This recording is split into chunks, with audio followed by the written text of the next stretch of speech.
Perkenalkan, nama saya Abdullah Faursam dengan NIM 201420038. Saya akan menjelaskan mengenai dua hal. Yang pertama, pengertian ALMA. Yang kedua adalah analogi dana dan ALMA terhadap bagian tubuh manusia.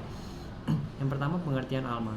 ALMA adalah sebuah konsep manajemen yang bersifat universal yang bisa dipakai siapapun, yang dimana terdapat proses merencanakan dan melaksanakan pengelolaan dana untuk mencapai tujuan bagi suatu bank. Nah, untuk ALMA bagi perbankan syariah itu menganut prinsip 3. Yang pertama adalah keadilan, yang kedua kejujuran, dan yang ketiga adalah komunikatif.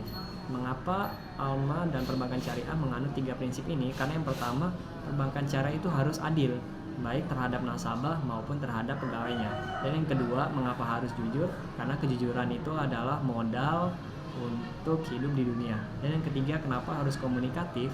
Karena perbankan syariah apabila menerapkan manajemen yang baik itu harus dengan komunikasi yang baik, karena manajemen yang baik tercipta dari komunikasi yang baik.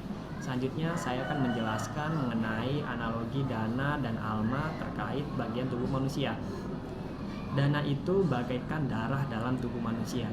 Apabila manusia itu kekurangan darah, maka manusia itu akan sakit, sebagaimana bagi perbankan syariah. Apabila perbankan syariah kekurangan dana sebagai darahnya, maka perbankan syariah itu sedang sakit. Lalu bagaimana dengan ALMA?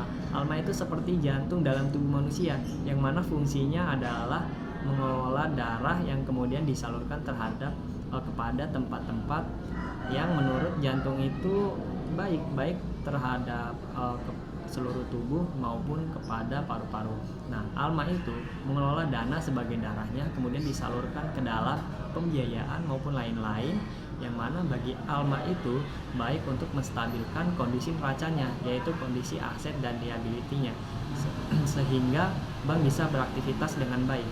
Karena apabila kondisi neraca yang baik yang diatur oleh ALMA, maka bank itu akan bisa beraktivitas dengan baik. Nah, apabila jantungnya itu sakit, maka manusia itu akan mengalami kematian baik cepat maupun lambat. Sebagaimana pihak bank, apabila bagian ALMA itu sakit, maka tidak lama kemudian baik cepat maupun lambat perbankan itu akan mengalami likuidasi, sehingga bagian ALMA itu harus menjadi bagian yang paling penting, yaitu yang paling peka untuk mencium masalah-masalah yang dapat merugikan bank, masalah-masalah yang dapat membuat bank itu terlikuidasi, sehingga harus segera diselesaikan. Terima kasih. Sekian dari saya. Wassalamualaikum warahmatullahi wabarakatuh.